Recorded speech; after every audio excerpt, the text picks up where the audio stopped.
Beginning of week 2, would it really be me if I weren't rushing to work? No, it wouldn't. I'm on the way to work and I have my meals packed for breakfast and lunch and a snack. I packed protein pancakes and my sausage for breakfast. Forgot my syrup, fudge. And for lunch, I'm doing cod, cauliflower gnocchi, and broccoli. I have to pick up more broccoli at the grocery store because I literally brought raw broccoli with me, so I'm just gonna like throw it in the oven quick and roast it so that I have fresh broccoli for lunch. I brought a salad for a snack and then my shake like for pre-breakfast, unless I get super hungry and have regular breakfast first. But I am due to fast until 11:30. I am trying to do some intermittent fasting as well because I think that's another problem that's messing with my digestion. Though last week I did my best to get in some sort of cardio at least 4 out of 5 days. 4 out of 7 days, 4 to 5 days a week, 4 to 7 days, and I'm pretty sure I did that. And now this week my goal is to do 5 out of 7 days, and I would like to get to the gym at least 2 days. I don't think that's a lot to ask.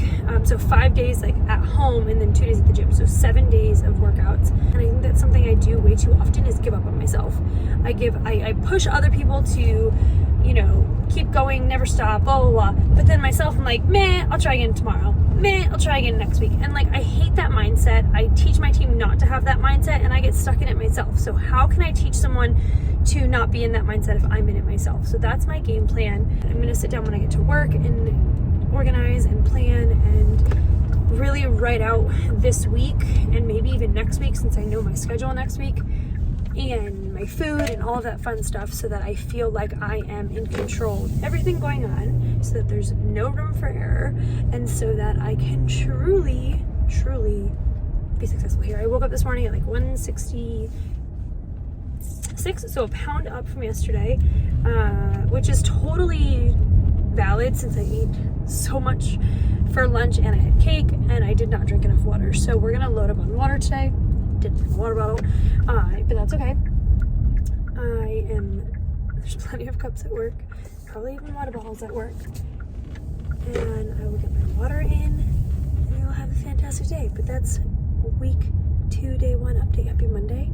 I hope you're having a fantastic day. I even washed my face before I went to work. Happy Monday again, and I'll talk to you later. Bye. I have done a horrendous job at checking in this week. Not the best job at eating. So let's see what the scale says. All right. Oh, hello. It's Friday, the second Friday of this fiasco I've decided to do. And I went to the doctor today, and she actually thinks that the antidepressant that we put me on caused the weight gain, because of the fact that the weight gain happened over the like 4 or 5 weeks I was taking it. So 11 pounds in 5 weeks is a lot. My body is not happy. My ankles hurt. I have come off the medication. I've been off it for actually a solid 3 weeks. So since a week before I started filming, and as of this morning, I don't know what I weigh because my scale's dead. So we're gonna weigh in tomorrow and take progress pictures tomorrow. We are eating dinner with my aunt tonight. We're having Chinese food, and then I just had little baby pizza frites, like fried dough, and meatballs for lunch. No breakfast, haven't even had my shake. Check in with you guys tomorrow morning to kind of end week 2 and see how I've done. And then the grind is really going to start now that we see my doctor and we know what the next steps are. She wants me to stay off all medication except my vitamins for the next 2 weeks to let my body re-regulate, and then possibly going on something to help regulate my mood. After those 2 weeks, we're going to very carefully document how I'm feeling. So check in with you tomorrow.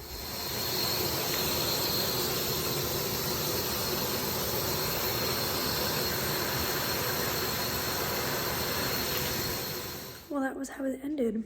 I had another clip for you kind of talking about more in depth about what my doctor and I talked about, and just really figuring out why my body's doing what it's doing. She didn't want to do any more blood panels, just check my vitamin D to see how my body was absorbing vitamins, because your absorption rate of vitamin D also gives information on how your gut is functioning. And once I started really realizing in week 2 that carbs were really messing with me. It's very common with PCOS for gluten and dairy to really bother you. And once I started cutting down on the gluten via just cutting down on carbs altogether, I started to feel a lot better.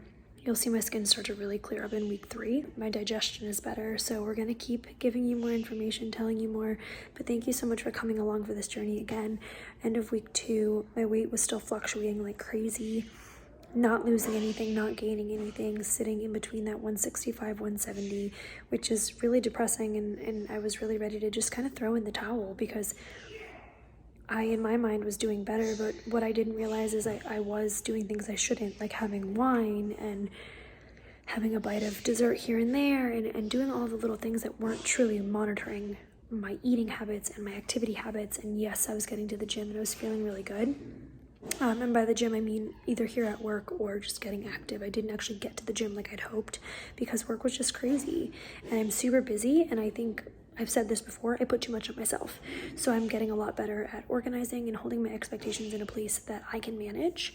So hopefully in week 3, you see more of that, less self-sabotage and more self-care and self-gain as we go into week 3. See you soon.